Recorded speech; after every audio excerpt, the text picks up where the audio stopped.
My grandmother clipped coupons for 60 years and died with $340,000 in a bank account nobody in the family knew existed, and every cent went to a church whose pastor bought a lake house 11 months later. My name is Denise Carter, 47. My grandmother, Eleanor Whitcomb, raised 4 kids on a seamstress's income after my grandfather died young, and never once bought new if used would do. When she died at 84, we expected a modest estate split among her grandchildren. Instead, the lawyer told us there was nothing to distribute. The will had been rewritten 6 months before her death house. Savings, a 40-year stock portfolio, all to Grace Community Church. My brother Mark didn't want to hear it. She loved that church, he said. Maybe she wanted to give back. Mark had his own reason for wanting the subject closed 8 months before Grandma died. He'd asked her for a loan to save his failing vac business, and she'd said no. He'd been ashamed of that no ever since. Grandma had gone to Grace Community every Sunday for over 20 years, sat in the same pew, brought the same casserole to every potluck. I remembered her talking about Pastor Ashby fondly, such a caring young man. She'd said once, "He actually listens." I hadn't thought anything of it at the time. Caring was his job. I might have let it go too, except for Teresa.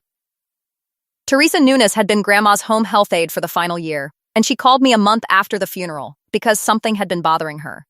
Starting that spring, Pastor Paul Ashby had begun visiting almost daily, always alone with Grandma behind a closed door, always asking Teresa to give them privacy. Teresa noticed Grandma's medication schedule shifted around then, too. Her afternoon dose moved earlier, leaving her drowsy and unusually agreeable during exactly the hours the pastor visited. She'd mentioned it to the nurse once and been told it wasn't her place to question doctor's orders. I got the will from the attorney, who drafted it, not the family's longtime lawyer, but a new one, recommended, per the file, by a friend at the church. The notary who witnessed Grandma's signature was Deborah Ashby, the pastor's wife.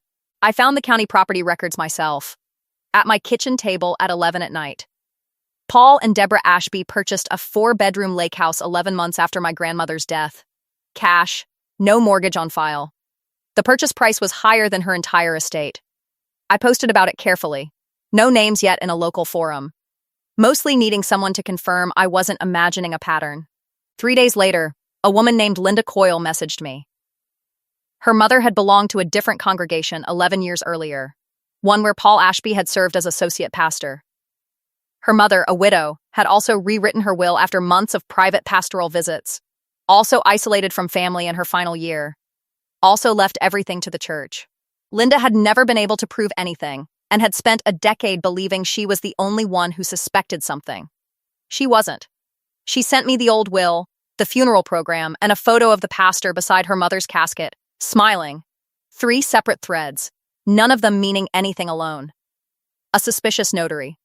A drowsy schedule at exactly the wrong hours. A pattern 2 states over that no one had ever been able to prove. Together, they were something else entirely.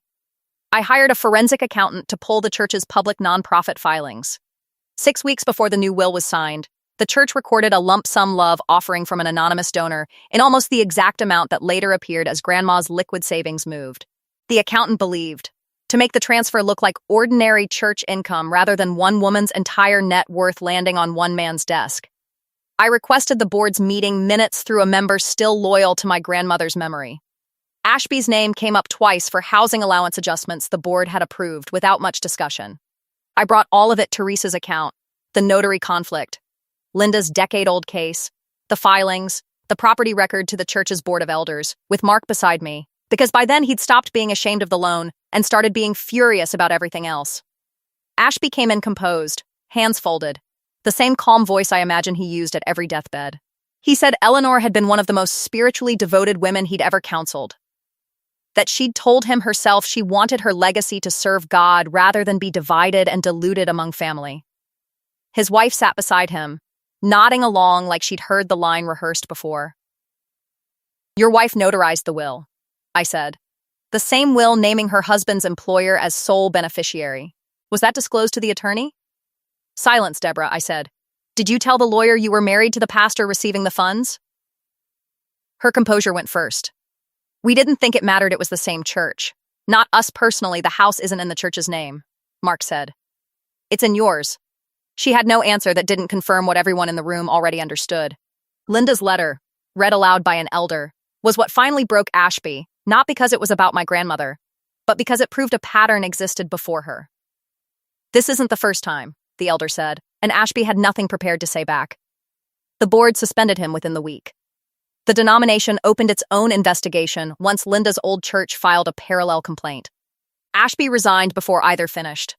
The house sold within 4 months at a loss, proceeds frozen pending litigation, and 2 more families came forward once the story went public, each with their own quiet story about a parent who'd grown suddenly, inexplicably generous toward the church in their final season.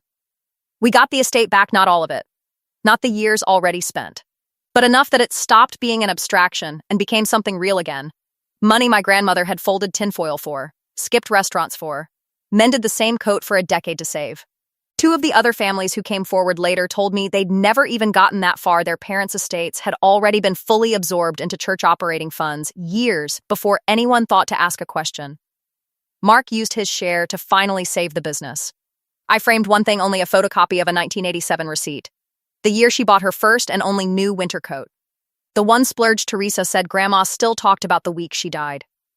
She saved for 60 years so she'd never be a burden to anyone. In the end, the only person who burdened her was the one man she trusted enough to let close the door.